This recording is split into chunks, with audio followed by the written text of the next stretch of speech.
Assalamualaikum warahmatullahi wabarakatuh. Perkenalkan, nama saya Refleka Pratiwi dengan NIM 1904015131 dari kelas B2 Praktek Instrumentasi. Di sini saya akan menjelaskan tentang review kuliah tamu dan kromatografi gas atau GC.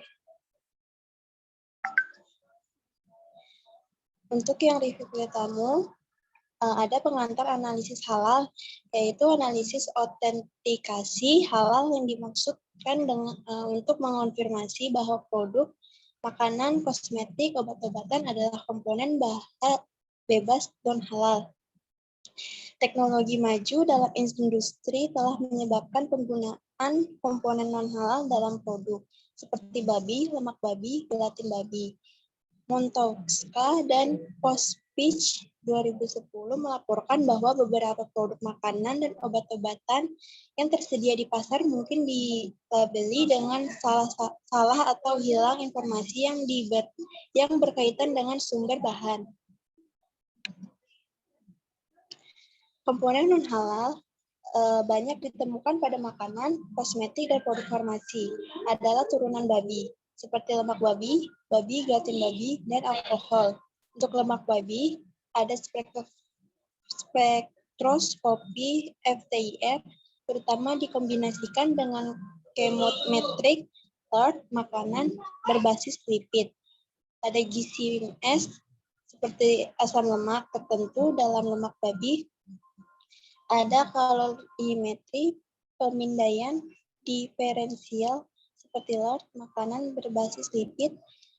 Ada hidung elektronik atau kromatografi gas cepat seperti analisis aroma profil.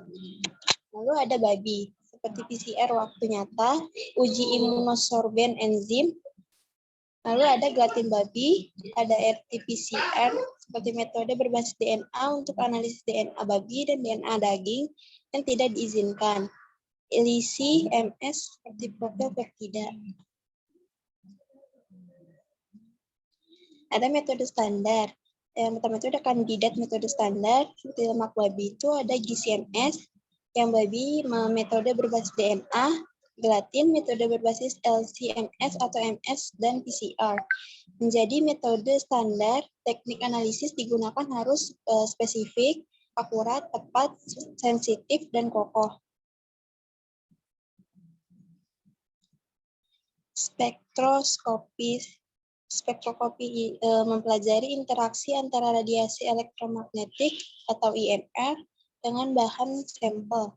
Jenis spektroskopi ada spektroskopi sinar X, spektroskopi UV vis, spektroskopi inframerah, spektroskopi NMR, spektrometri massa.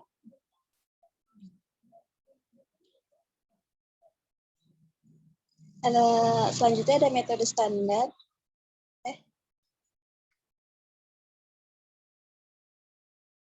Selanjutnya ada chemometrika.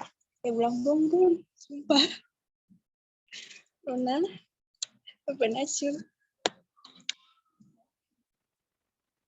Selanjutnya ada chemometrika. Chemometrika itu sama dengan kimia plus metrik. Secara definisi, chemometrika adalah penggunaan ilmu statistika dan matematika untuk pengolahan data kimia. Komponen dasarnya ada metode, desain eksperimen, pattern recognition, kalibrasi, peranti lunak, instrumentasi, dan aplikasi.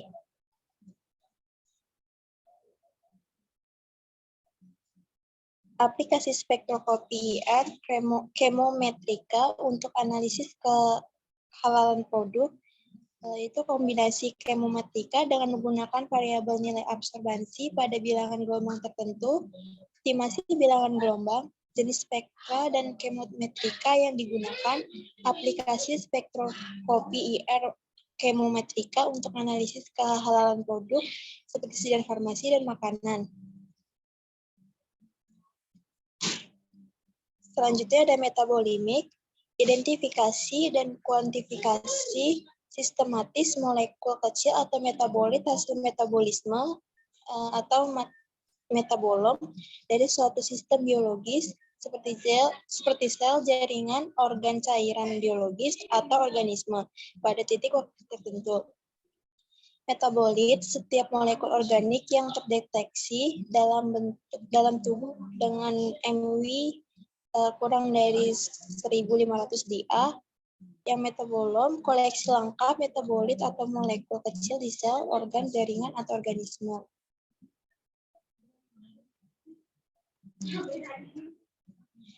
Lalu di sini ada instrumentasi analitik.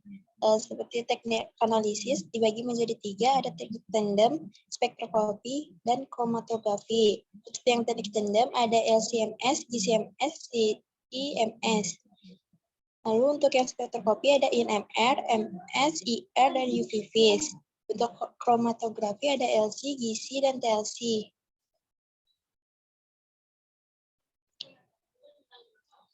Lalu selanjutnya ada kromatografi gas atau GC. Kromatografi gas atau biasa disebut dengan KG merupakan jenis kromatografi yang umum digunakan dalam analisis kimia untuk pemisahan dan analisis senyawa yang dapat menguap tanpa mengalami dekomposisi. Penggunaan umum kromatografi gas mencakup pengujian kemurnian senyawa tertentu atau pemisahan komponen berbeda dalam suatu campuran, seperti kadar relatif komponen tersebut dapat pula ditentukan. Dalam beberapa kondisi, kromatografi gas dapat membantu mengidentifikasi senyawa. Dalam kromatografi preparatif, kromatografi gas dapat digunakan untuk menyiapkan senyawa murni dari suatu campuran. Kromatografi gas dalam fase gerak merupakan berupa gas pembawa, biasanya gas inert seperti helium atau gas yang tidak reaktif seperti nitrogen. Fase diam berupa lapisan cairan mikroskopik atau polimer di atas pendatan pendukung fase diam yang berada di dalam tabung kaca atau logam yang disebut kolom. Instrumen yang digunakan untuk melakukan kromatografi gas disebut dengan gas kromatograf atau aerograf atau pemisah gas. Selanjutnya ada gas pembawa. Gas pembawa yang digunakan harus memenuhi persyaratan sebagai berikut. Seperti harus inert, tidak bereaksi dengan sampel dan fase diamnya, murni dan mudah diperoleh serta murah, sesuai atau cocok untuk detektor, harus mengurangi difusi gas.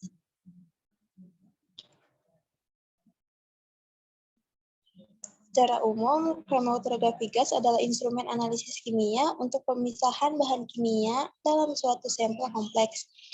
Kromatografi gas menggunakan tabung pendek beraliran yang dikenal sebagai kolom, dan dalamnya dialirkan gas seperti gas pembawa atau fase gerak sambil membawa konstituen sampel yang mengalir dengan laju yang berbeda bergantung pada sifat fisika dan kimia komponen sampel tersebut serta interaksi spesifik dengan pengisi kolom yaitu fase diam.